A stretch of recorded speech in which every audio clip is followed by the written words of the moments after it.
Corona virus से लड़ाई में अब वैक्सीन का इस्तेमाल शुरू होने जा रहा है। इसके लिए सारी तैयारियां कर ली गई हैं। पूरे देश में 16 जनवरी से यानी आज से कोरोना वैक्सीनेशन ड्राइव शुरू होने वाली है। इस टीकाकरण अभियान से पहले स्वास्थ्य और परिवार कल्याण मंत्रालय ने राज्यों को दोनों टीकों यानी कोविशील्ड और कोवैक्सीन के लिए एक व्यापक फैक्ट शीट भेजी है, जिसमें vaccine roll out, physical specification, खुराक, कोल्ड चेन स्टोरेज की आवश्यकताओं, मतभेद और हल्की AEFIs यानी टीकाकरण के बाद प्रतिकूल घटना के बारे में जानकारी शामिल है। ये हैं केंद्र द्वारा भेजे गए निर्देश। नंबर 1, कोविड-19 वैक्सीन केवल 18 वर्ष और उससे अधिक उम्र वाले लोगों के लिए ही है। नंबर 2, वैक्सीन की जिम्मेदारी संभाल रहे लोगों को 14 दिनों के अंतराल से अलग किया जाना चाहिए।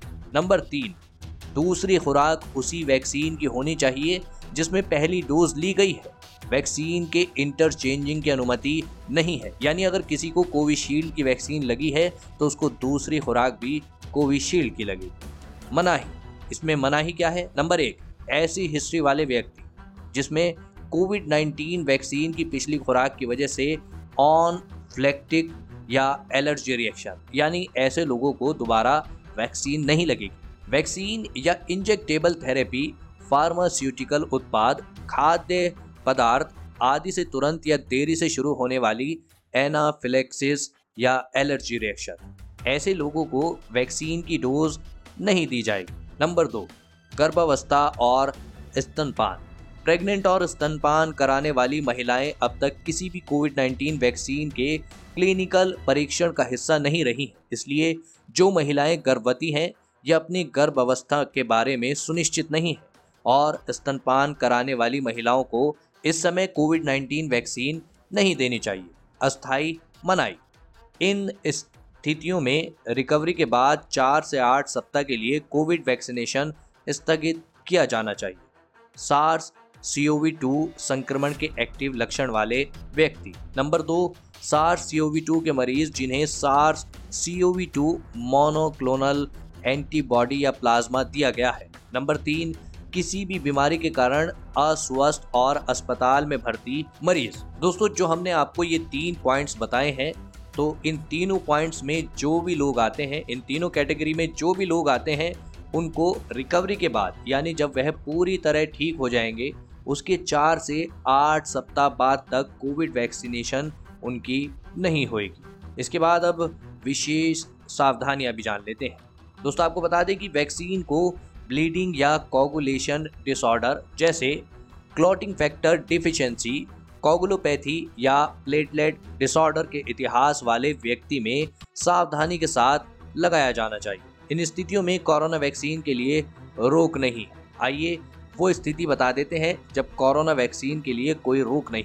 इसमें SARS-CoV-2 संक्रमण, सीरो पॉजिटिविटी या RT-PCR पॉजिटिव बीमारी के पिछले हिस्ट्री के लोग। दूसरा पॉइंट, पुरानी बीमारियों और मार्बिटीज यानी कार्डियक, न्यूरोलॉजिकल, फ्लोमनरी, मेटाबॉलिकल, गुर्दे। तीसरा पॉइंट, इम्यूनो डेफिशिएंसी HIV, किसी भी स्थिति के कारण इम्यून सप्रेशन के मरीज। जी हाँ दोस्तों, आपको बता दें इन व्यक्तियों में कोविड-19 वैक्सीन की प्रतिक्रिया कम हो सकती है। विचार योग्य अन्य महत्वपूर्ण मुद्दे, वैक्सीन से संबंधित अन्य सावधानियां जैसे जैसे नई जानकारियां उपलब्ध होती जाएंगी लागू हो सकती हैं। केंद्रीय स्वास्थ्य मंत्रालय द्वारा फैक्ट शीट दोनों वैक्सीन कोविशील्ड के साथ कोवैक्सीन के लिए भी बनाया गया है। आपको बता दें कि कोविशील्ड 10 डोज की शीशी, डोज 0.5 मिलीलीटर, शेड्यूल 4 सप्ताह बाद, स्टोरेज 2 से 8 डिग्री, वैक्सीन फ्रीज संवेदनशील है, जमे हुए या पिघले हुए पाए जाने पर इस्तेमाल में न लाएं। फिजिकल अपीयरेंस और सूचीबद्ध प्रतिकूल घटनाएं जैसे injection site tenderness, injection site pain, थकान, ठंड लगना, मतली, डिमाइलेटिंग डिसऑर्डर के बहुत कम उदाहरण बताए गए हैं।